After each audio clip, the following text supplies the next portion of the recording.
इस महंगाई के दौर में 2000 रुपए से क्या होता है। मैं बाहर आ गई।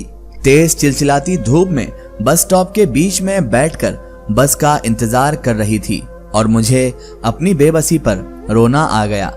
आंसू मेरे गालों पर फिसलते चले जा रहे थे कि किसी ने पूछा कि मैं क्यों रो रही हूँ। मैंने चौंक के सर उठाकर उसे देखा तो मैं बहुत डर गई। मुझ पे खौफ तारी हो गया था क्योंकि वह एक अजनबी शख्स था और हमेशा मुझे यहाँ पर बैठा देखकर घूरता रहता था। मगर आज उसकी इतनी जुर्रात देखकर मुझे बहुत खौफ आया था। मैं वहां से उठ के दूसरी जगह सिमट के बैठ गई, मगर वो वहां भी आ गया और मुझसे रोने की वजह पूछने लगा। मैंने उसे कहा कि वह चला जाए और मुझे मेरे हाल पर छोड़ दे, लेकिन वो नहीं गया और कहने लगा कि मैं अगर चाहूं तो वह मेरी मदद कर सकता है। मैंने सोचा कि यार ये क्या मदद करेगा मेरी, ये बेचारा तो खुद मांगकर अपना पेट पालता है। मैंने उसे कहा कि मुझे उसकी कोई मदद नहीं चाहिए और वह जाए यहाँ से, लेकिन वह ना माना और बस जिद था। तो ना चाहकर भी मैंने उसे बताया कि मेरे हालात अच्छे नहीं हैं, कोई ढंग की नौकरी भी नहीं मिलती। ये सुनकर उसने अपना मशवरा दिया कि मैं अपना पार्लर क्यों नहीं खोल लेती। मैं उसकी बात सुनकर हंसी कि उसके लिए लाखों रुपए चाहिए होंगे। मुझे पार्लर कोई ऐसा ही नहीं खुल जाएगा, बल्कि उसके लिए तो लाखों रुपए चाहिए और मेरे पास तो इतने पैसे भी नहीं है कि किसी पार्लर में कोर्स कर सकूं।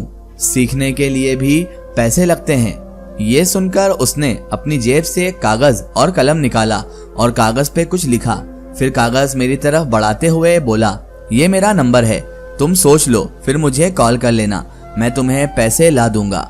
मैंने वो कागज की चिट उसके हाथ से ले ली और वहां से उठ गई क्योंकि मेरी बस आ गई थी। घर पहुंचकर मैं उस सारे वाक्य को भूल भाल गई थी। रात को जब मैं बिस्तर पर लेटी तो अचानक से मेरे जहन में एक धमाका हुआ और दिन वाला सारा वाक्य मुझे याद आ गया कि कैसे मैं बस स्टॉप पर बैठी रो रही थी कि अचानक वहां वो अजनबी शख्स आ गया था। मैं सोच रही थी कि उसके पास इतना पैसा आया कहां से जो वह मुझे देने का कह रहा था, और अगर है भी तो वह मुझे क्यों देगा। आजकल तो कोई किसी को उधार तक नहीं देता। उसकी बातों पर मुझे एतबार तो नहीं आया था, मगर फिर न जाने क्या सोचकर मैंने अपने पर्स से वह चिट निकाली जिसमें उसने अपना नंबर लिखकर मुझे दिया था और अपने मोबाइल में उसका नंबर अजनबी मददगार के नाम से मैंने सेव कर दिया और मैं उसके बाद सो गई। इस वाक़ये को काफी दिन गुजर गए थे। घर में 2 वक्त की रोटी खानी मुश्किल हो गई थी और अब तो वह ट्यूशंस भी छूट गए थे। मुझे और मम्मा को फहद के स्कूल की बहुत फिक्र हो रही थी। कितने महीने हो गए थे वह घर पर उदास बैठा अपने स्कूल बैग को खोल के अपनी किताबें बिखराए हुए घंटों उन्हें देखता रहता था। उसके स्कूल का बहुत हर्ज हो रहा था। उस दिन मैं अपनी एक दोस्त के घर गई उससे बात करने के लिए कि यार मुझे किसी स्कूल में अच्छी तनख्वाह पर वो रखवा दे किसी से बात करके। मैं वहां से निकली तो रास्ते में एक ब्यूटी पार्लर था। उसे देखकर मुझे उस अजनबी की बात याद आ गई और मैं पता नहीं कैसे पर अंदर चली गई और कहा कि मैं ये कोर्स सीखना चाहती हूँ। पार्लर की ऑनर ने कहा कि वह कोर्स करवाने का 1 लाख रुपया लेती है और 1 साल का कोर्स है जिसमें वह मुझे सब कुछ सिखा देगी। ये सुनकर मैं मायूस होकर वहां से ये कहकर निकल गई कि कुछ दिन बाद बताती हूँ आपको, मैं कुछ दिन बाद कांटेक्ट करती हूँ। लेकिन मैं 1 लाख रुपया कहाँ से लाती, मेरे पास तो 10,000 रुपए भी नहीं थे। खैर मैं घर आ गई और कुछ देर बाद उस अजनबी का नंबर मिलाया। उसने मेरा फोन काट दिया और खुद कॉल की और पूछा कि क्या मैं वही लड़की हूँ जो उसे उस बस स्टॉप पर मिली थी। मुझे हैरत हुई कि इसने मेरी आवाज सुने बगैर कैसे पहचान लिया, मगर मैंने उससे ये कुछ जाहिर नहीं होने दिया और ये कुछ जाहिर किए बिना ही मैंने उससे कहा कि हाँ मैं वही लड़की हूँ जो उसे उस दिन बस स्टॉप पर मिली थी। और मैंने उससे पूछा कि वह कहां से मुझे पैसे देगा जबकि वह खुद बहुत गरीब है। वह ये बात सुनकर हंसने लगा और कहने लगा कि तुम्हें पैसों से मतलब है, वह तुम्हें मिल जाएंगे।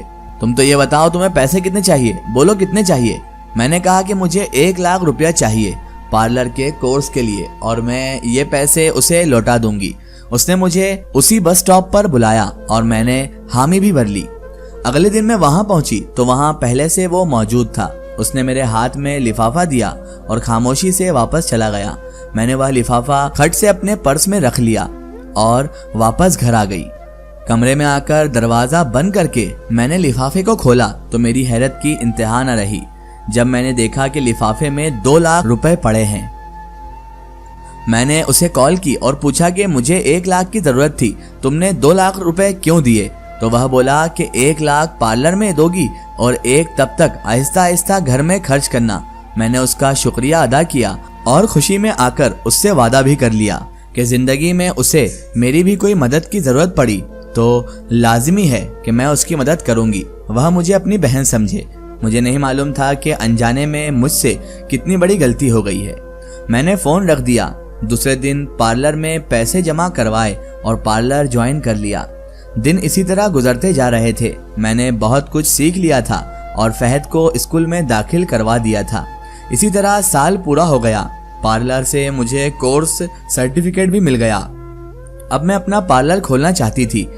मैंने उस अजनबी मददगार को एक बार फिर से कॉल मिलाई और बताया कि मेरा कोर्स कंप्लीट हो गया है। तो उसने कहा मैं फिर उसी जगह पर आ जाऊं। मैं वहां गई तो उसने मुझे लिफाफा दिया और कहा मेरे साथ चलो।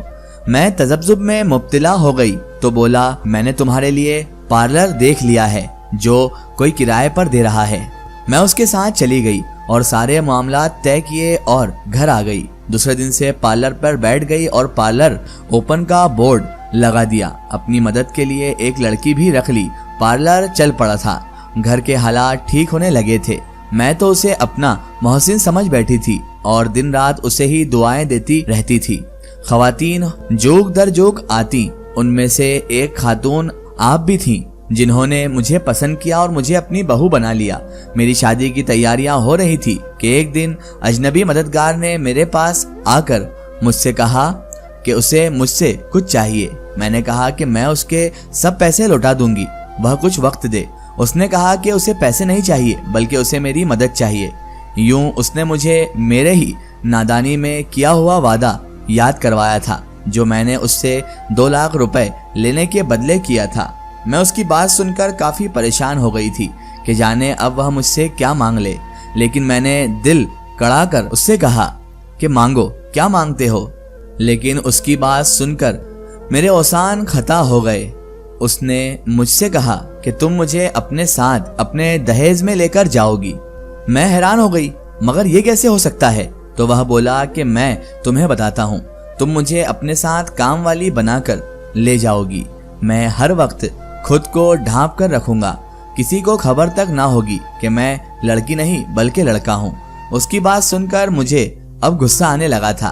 तभी तो मैं चिल्लाई थी, और मैं ये सब क्यों करूंगी? मैं मानती हूँ तुम मेरे मददगार हो, मैं तुम्हारी एहसानमंद भी हूँ, मगर मैं अपने होने वाले शौहर को इतना बड़ा धोखा हरगिज नहीं दे सकती। मैं क्यों कर एक गैर मर्द को अपने साथ अपने घर लेकर जाऊंगी? मुझे क्या मालूम तुम किस इरादे और कैसी नियत के साथ जाना चाहते हो। मैं ऐसा नहीं करूंगी। मैंने मुड़कर अपनी तिजोरी का लॉक खोला जो नोटों से भरा पड़ा था। मैंने 2 लाख रुपए पहले से ही अलहदा करके एक लिफाफे में डाल रखे थे कि ना जाने कब मेरे मददगार को इन पैसों की जरूरत पड़ जाए। मैंने वह लिफाफा उसकी जानिब बढ़ा दिया और कहा कि गिन लो, इसमें पूरे 2 लाख हैं, ये लो और जाओ यहाँ से। आज से तुम्हारा और मेरा रिश्ता खत्म। इसका एक स्टोरी हम देखेंगे इसके अगले पार्ट में।